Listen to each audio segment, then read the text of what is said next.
Hello po sa inyong lahat mga ka-crypto. Ako po si Pinoy Crypto Trader at sa video na ito ay atin pong pag-uusapan ang tungkol dito kay XRP, kung saan ang sabi po rito ay multi-billion dollar UK fund cancels $2.58 million XRP ETP investments. Kaya yan, meron daw pong isang multi-billion dollar na UK fund ang nagkansela ng kanilang 2.5 or 2.58 million dollars na investment dito sa XRP ETP.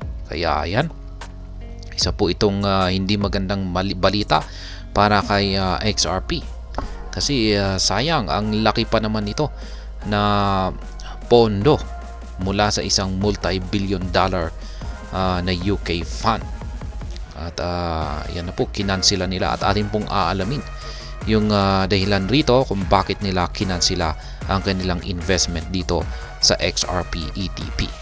At ayan, bago po tayo magpatuloy ay nais ko lamang po munang bigyang linaw ang aking disclaimer kung saan ang nilalaman po ng video na ito ay hindi po ito isang financial advice. For education and information purposes lamang po ang layunin nito. Maliban po dito ay nais ko na rin pong magbigay babala na wala pong kahit anumang group chat ang Pinoy Crypto Trader. Yan, London headquartered fund manager Jupiter pulled out its investment into an XRP-based ETP after its compliance team flagged the exposure as being against regulatory requirements. Kaya yan po ang dahilan. Ang London headquarter fund manager na tinatawag pong Jupiter, ayan, ay sila po ang nagkansela. Ayan, nagkansela or umatras po sila sa kanilang investment dito sa ETP ni XRP. At ang dahilan po rito ay nagawa pong tukuyin daw ng compliance team, ayan, ng Jupiter, na meron daw isang regulatory requirements na parang linabag, or yan, or parang may yan, linabag itong si XRP na ito. Kaya yan ang dahilan kung bakit sila ay napaatras sa kanilang investment dito kay XRP based ETP. Kaya yan, kasi ang Jupiter na yan, yung kanilang compliance team ay sinusuri po muna nila ng mabuti yung mga assets kung saan sila nag-i-invest, katulad po ng XRP based ETP na ito. Yan, sinusuri talaga nila yan para masiguro na ligtas yung kanilang mga investment assets o yung kanilang mga exposures.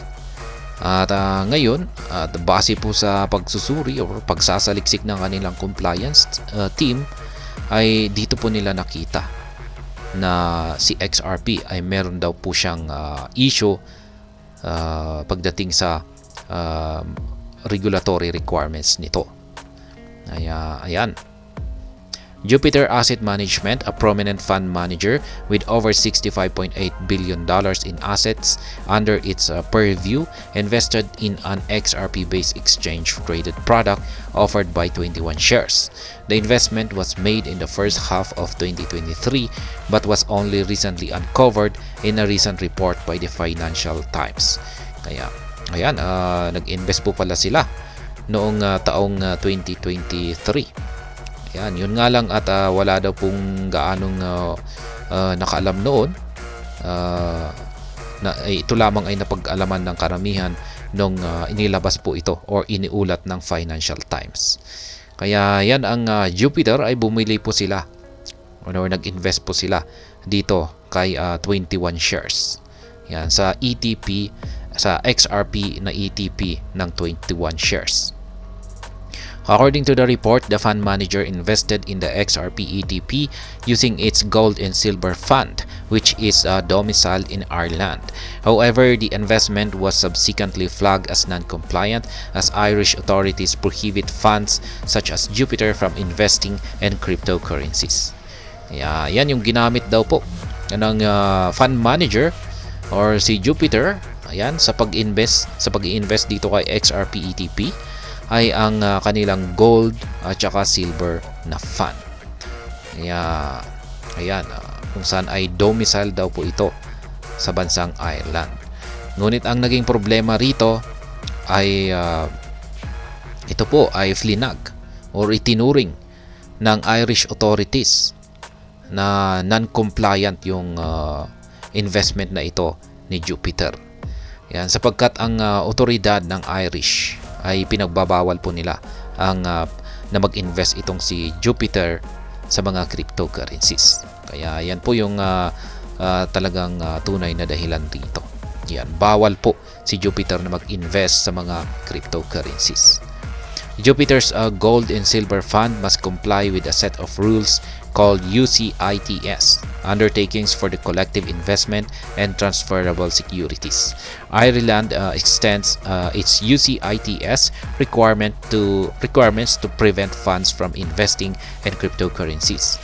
However, the Financial Times report reads that other countries such as Germany allow for such an investment, as evidenced by DWS's fintech fund holding an Ethereum-based ETP. Following the review by Jupiter compliance team within the same first half of the year, the fund pulled out of the XRP-based ETP, posting an insignificant loss of $834. Notably, the fund did not face any regulatory action for the move but acted in good faith to avoid such an outcome. Kaya yan, dahil po sa napag-alaman ng compliance team ni Jupiter na bawal pala yung kanilang ginawang pag-i-invest dito sa XRP ETP, ay agad naman po silang kumilos at yan, kinansilan nila yung kanilang investment dito. Kaya nagkaroon daw lamang po sila ng insignificant loss na nasa $834. Yan, mabuti na lamang at hindi daw po sila hinabol ng mga financial regulators. Kaya ayan, mabuti na lamang at kumilos kaagad sila at na-prevent nila bago pa gumawa ng aksyon ang mga financial regulators laban sa kanila. Crypto funds in demand. The latest development involving Jupiter Asset Management underlines the demand for crypto-based funds amongst institutional players.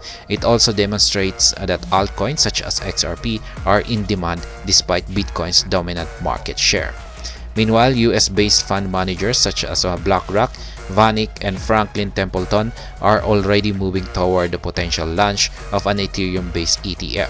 As the industry matures, it cannot be completely rolled out that institutional players may eventually debut products for other cryptocurrencies. Ayan na rin po si Ethereum, ang nalalapit na approval ng kanyang Ethereum-based ETF. Kaya yan pong muli. Isa pong multi-billion dollar na UK fund asset manager na si Jupiter ay kinansila po nila yung kanilang $2.58 million dollars na investment dito sa XRP ETP. Ayan, dahil sa bawal po pala talaga silang mag-invest sa mga cryptocurrencies.